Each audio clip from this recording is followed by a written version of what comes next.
சீரியல்களின் full எபிசோடுகளை Sun டிவியில் ஒளிபரப்பான உடனே எக்ஸ்க்ளூசிவாக சன் நெக்ஸ்டில் மட்டும் ஃப்ரீயா பாருங்கள். ஏஆர் கார்மெண்ட்ஸ் லோன் ஓடி 2க்குமான இன்ட்ரெஸ்ட் டியூ இப்படி எதுவுமே பே பண்ணாம இருக்காங்க. அதுவும் 3 மாசமா பெண்டிங்ல இருக்கு. பேங்க் மேனேஜர் பர்மிட் லெவல் 3 மாசம் தான் தெரியும்ல செல்வம். பொதுவாக அந்த மாதிரி விஷயங்கள்ல ஆக்டிவா இருப்பீங்க, உடனே ஆக்ஷன் எடுப்பீங்க.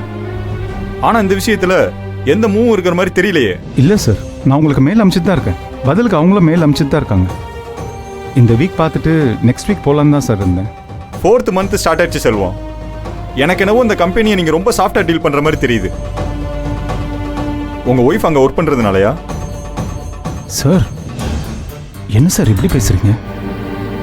எனக்கு ஒர்க்கில் எந்த சென்டிமெண்ட்டும் கிடையாதுங்கிற விஷயம் உங்களுக்கு தெரியாதான்னு? என் ஒய்ஃபும் அப்படிதான் சார். நான் இந்த பேங்க்ல வேலை செய்கிறேங்கிறதுக்காக என்கிட்ட எதுவுமே எக்ஸ்பெக்ட் பண்ணுறதும் இல்லை. நான் நெக்ஸ்ட் வீக் போகலான்னு தான் சார் இருந்தேன். உங்களுக்கு வேணா நான் இன்னைக்கே போய் பார்க்குறேன். Okay, carry on. என்ன ஸ்டேட்டஸ்ன்னு பார்த்துட்டு உடனே எனக்கு அப்டேட் பண்ணுங்க. சரி சார், ஷூர். ஓகே.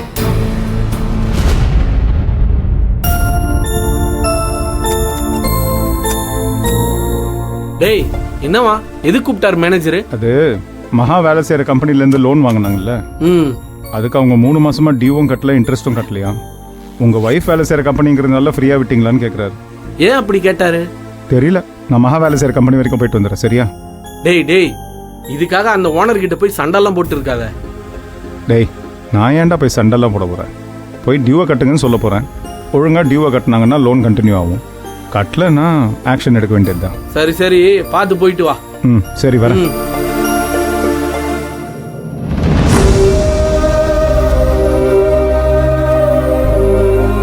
ஏய், அப்படி என்னடி உனக்கு கோபம்? கைய பொசுக்குற அளவுக்கு விட்ட சாமி கிட்டே சண்டைக்கு போயிருவ போல. கோவம்தான். ஆனா கோவத்தை எப்படி வெளிக்காட்ட முடியும்? என்ன தண்டிக்கிறது மூலமா தானே காட்டிக்க முடியும். எதுக்கு உன்னை இப்படி கஷ்டப்படுத்திக்கணும்? நேரா அவர் வீட்டுக்கு போய் அங்க ஆசீர்வாதம் வாங்கிக்க சொல்ல வேண்டியதானே? என்ன வீட்டுக்குள்ளேயே சேர்த்துக்க மாட்டேங்கிறாங்கல்ல, நான் மட்டும் எப்படி போவேங்கிறாரு. இப்ப என்ன என்ன பண்ண சொல்ற சொல்லு. அப்பப்பா, உங்க அன்புக்கு எல்லையே இல்ல. ஆனா உன் அன்னைக்கு என்ன அப்படி ஒரு ஆத்திரம் உங்களை அலைய விட்டுருக்கா? விஜய், என்ன ஆனாலும் வயசுல மூத்தவங்க இப்படிலாம் பேசக்கூடாது. என்ன வயசுல பெரியவங்க மத்தவங்களுக்கு வழிகாட்டியா இருக்கணும். சில்லித்தனமா நடந்துக்குவாங்களா? அவங்களுக்கு நான் மரியாதை கொடுக்கணுமா? அவங்க அப்படி நடந்துக்கிறாங்கன்னா அதுக்கு காரணம் இருக்குல்ல. கஷ்டமான ஒரு லைஃப், புருஷன் கூட இல்ல. அவங்களும் அவங்களோட பொண்ணும் பிறந்து விட்டு ஆண்டி இருக்குமேங்கிற ஒரு வேதனை. பொண்ணை படிக்க வைக்கணும், அவ எதிர்காலத்தை பத்தி அவங்க யோசிக்கணும். அதோடயா அத்தைக்கு அப்புறம் வீட்டோட அதிகாரமையும் அவங்கதான். நடுவுல நான் வரவும் அவங்க பொண்ணுல இருந்து மாமா வரைக்கும் எல்லாருமே என்கிட்ட பிரியமா இருக்காங்க. அதனால அவங்க கொஞ்சம் இன்செக்யூரா ஃபீல் பண்றாங்க. எங்க அத்தைக்கு அடுத்து அதிகாரம் செலுத்துறவளா நான் மாறிடுவேணும்னு அவங்க பயப்படுறாங்க. அதுக்காக என்னையும் என் புருஷனையும் பிரிக்கணுங்கிற அளவுக்கு அவங்க யோசிக்கிறாங்க. எனக்கு எதிரா அத்தையை வேற தூண்டி விடுறாங்க. என்ன பண்ண சொல்ற? இது என்னடி அநியாயமா இருக்கு? தான் வாழணுங்கிறதுக்காக அடுத்தவங்க வாழ்க்கையை கெடுக்கணும்னு நினைப்பாங்களா? இன்னைக்கு அதுதானடி உலக நீதியா இருக்கு. நல்ல நியதி போ. உன் இடத்துல நான் இருந்திருந்தா உன் பொண்ணை நான் பாத்துக்கிறேன், நீயும் போய் சேருன்னு சாப்பாட்டுல விஷத்தை வச்சிருப்பேன்.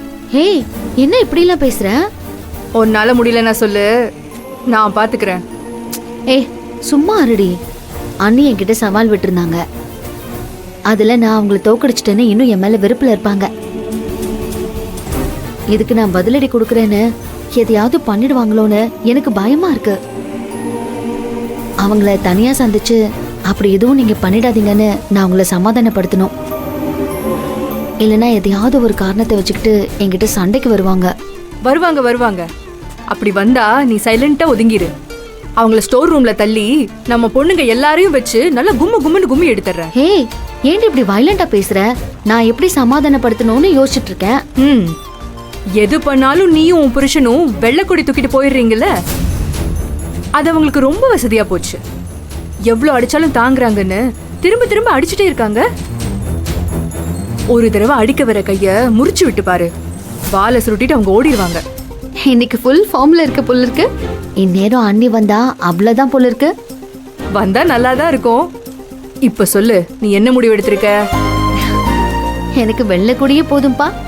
உன்னையும் உன் புருஷனையும் திருத்தவே முடியாது. என்னமோ பண்ணுங்க.